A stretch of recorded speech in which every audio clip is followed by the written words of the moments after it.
Assalamualaikum warahmatullahi wabarakatuh. Kali ini kita akan mendengar tausiah dari Abah tentang makom-makom syahadat. Mari kita dengarkan tausiah beliau. Semoga tausiah ini bermanfaat buat kita semua. Assalamualaikum warahmatullahi wabarakatuh. Assalamualaikum warahmatullahi wabarakatuh. Alhamdulillahi rabbil alamin. Assalatu wassalamu ala asrafil anbiya'i wal mursalin Sayyidina wa maulana Muhammad wa ala alihi wa ashabihi ajma'in.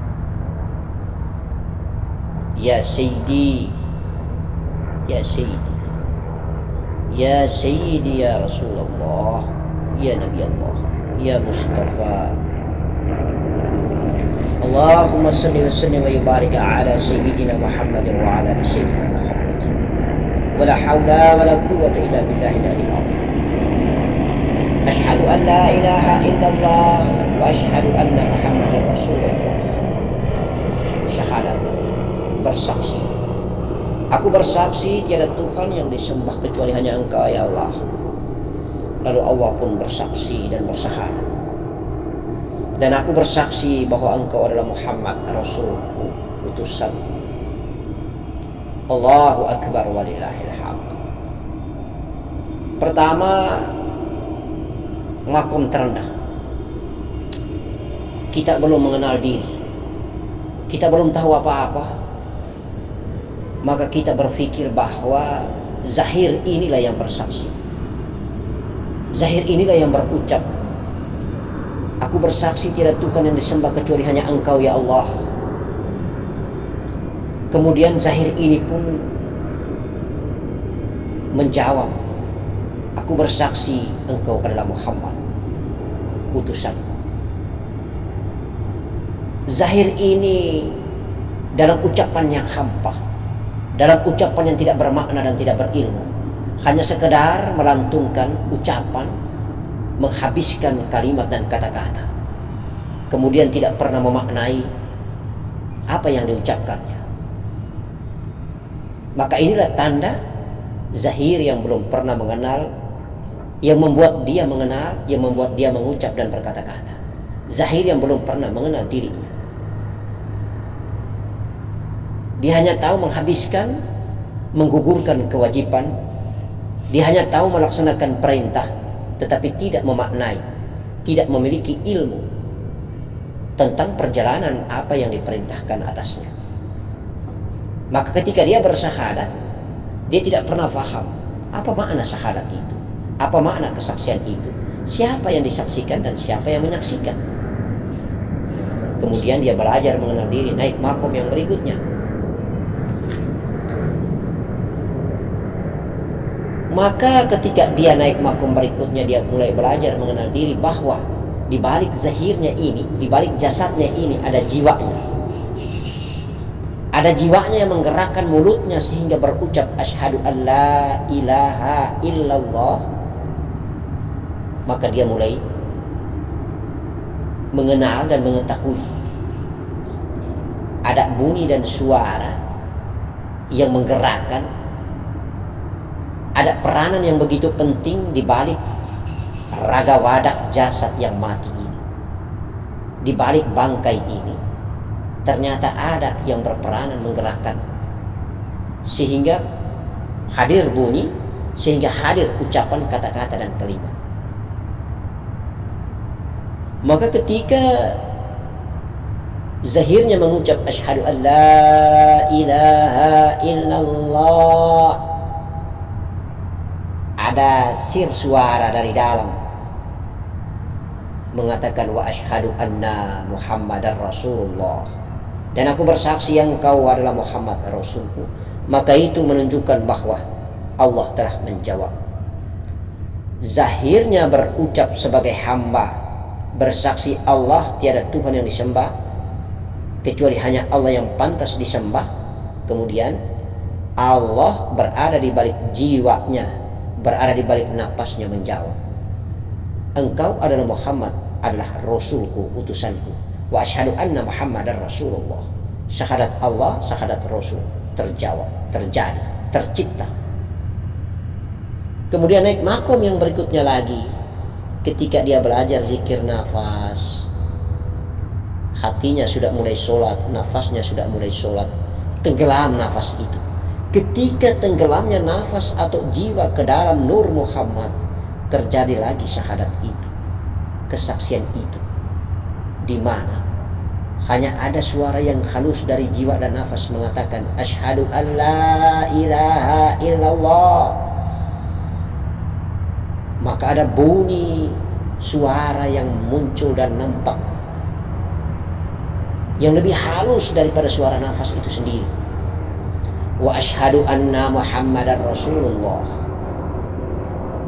Itulah keberadaan nafas dan jiwa sebagai hamba, sebagai Muhammad, sebagai utusan Allah telah bersaksi. Kemudian ada jawaban Allah yang berada di balik nur Muhammad telah bersaksi pula bahwa engkau nafas jiwa, engkau adalah Muhammad utusanku, engkau adalah Rasulku. Lalu naik lagi makam yang lebih tinggi lagi, makom yang lebih tinggi lagi. Hanya ada terjadi nur ketemu nur, nur Muhammad lenyap di dalam nur zat Allah, fana, cahaya di atas cahaya. Hadis qudsi, Allah berfirman dalam hadis qudsi, di dalam setiap rongga anak Adam aku ciptakan suatu makhluk gaib yang disebut dada. Di dalam dada ada kolbu, di dalam kolbu ada fuad, di dalam fuad ada sagofa, dan di dalam sagofa ada sir, dalam sir ada aku. Sekali lagi, di dalam setiap rongga anak Adam aku ciptakan suatu makhluk gaib yang disebut dada. Di dalam dada ada kolbu, di dalam kolbu ada fuad, di dalam fuad ada sagofa, dalam sagofa ada sir, dalam sir ada aku. Di dalam rongga dada ada kolbu, kolbu yang ghaib. Di dalam kolbu ada fuad, perasaan kolbu. Di dalam fuad ada sagofa, karakter, sifat, watak dan tabiat. Itulah sagofa. Di dalam atau di balik watak, tabiat, karakter itu ada sir, rahasia. Di dalam rahasia itu ada aku, kata Allah. Hadis qudsi, aku tiada di bumi, aku tiada di langit, tapi aku berada di dalam hati orang-orang yang beriman. Katakanlah bahwa aku dekat. Al-Baqarah ayat 186.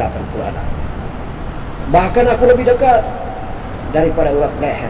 Al-Qaf ayat 16. Allah berucap, Allah berfirman, Dia bersamamu dimanapun kamu berada. Al-Hadid surat 57 ayat yang keempat.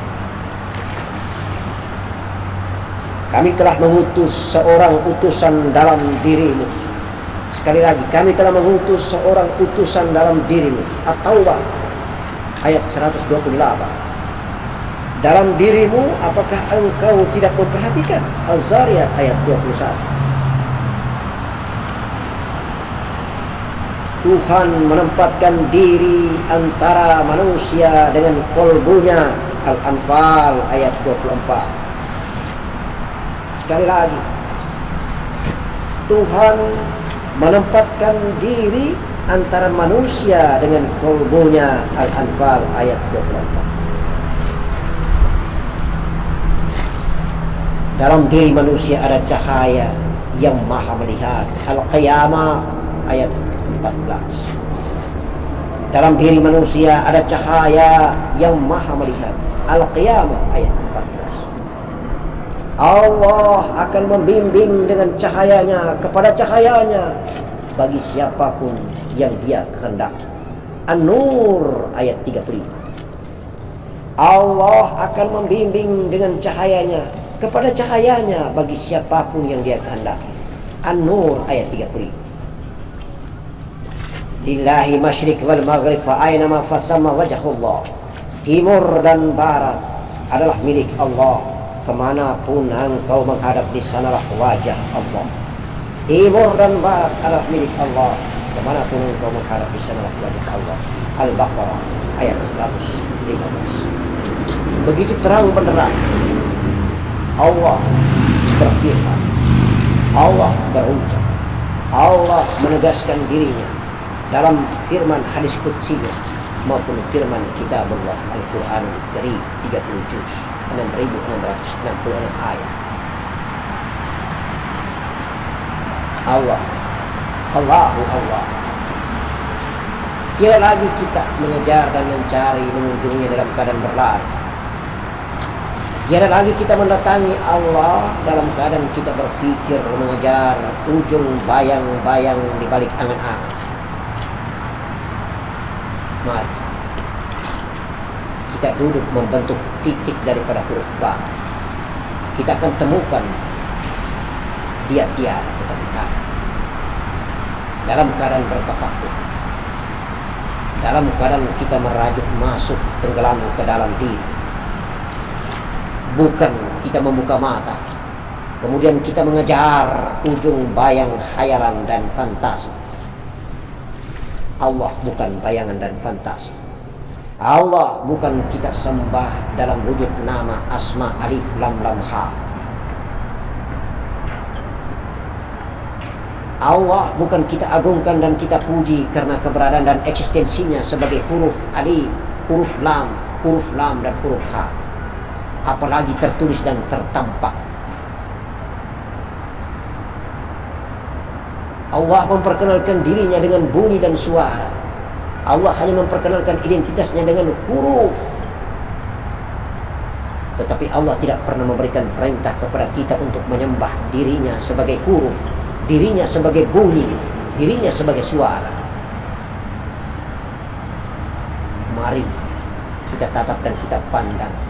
Sahdu dengan mata rasa, dengan mata fuadi, dengan mata sagofa, dengan mata kolbun salim. Allah berada di balik kelembutan yang maha lembut, Al-Latiful Khabir. Mari dari kita yang kasar kita tempatkan diri tenggelam di dalam yang halus, maka kita akan menemukan Al-Aliyul Azim, maha yang sangat halus. Maka kita akan menemukan kenikmatan yang tiada tara di balik kerongkongan.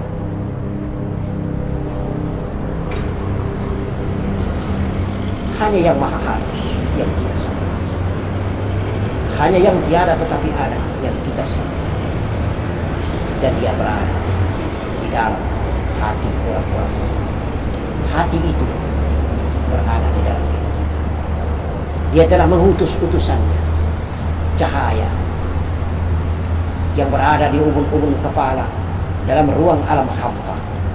Dia turun menempatkan posisi tempat di kolbi orang-orang mukmin, di hati orang-orang mukmin. Kemudian diciptakan zahir yang nyata. Dia tempatkan di alam mani.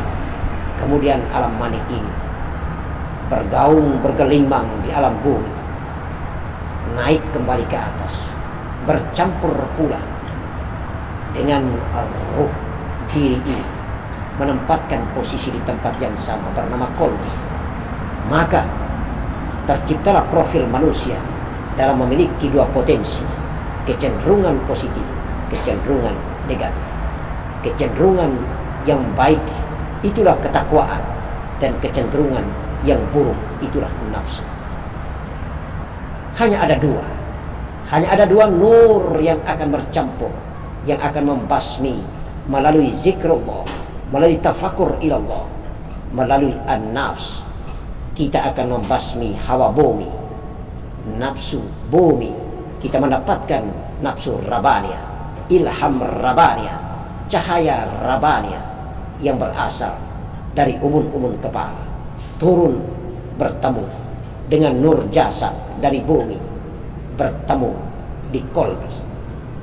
Itulah di balik mahligai dada ada kolbi, ada fuad, ada sagofa, ada sir, ada aku. Aku Allah, aku Allah, aku Allah. Innani anal haq, innani anallah.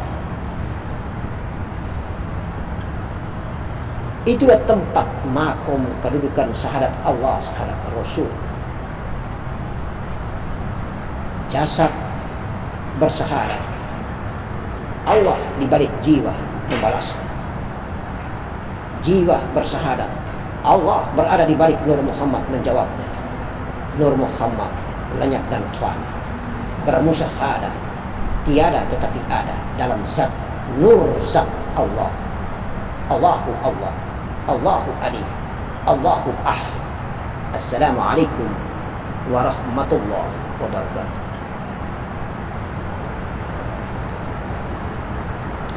Alhamdulillah, kita sudah mendengarkan tausiah dari Abah. Semoga dengan tausiah beliau menambah keimanan kita dalam mendekatkan diri kepada Allah Subhanahu wa Ta'ala. Amin.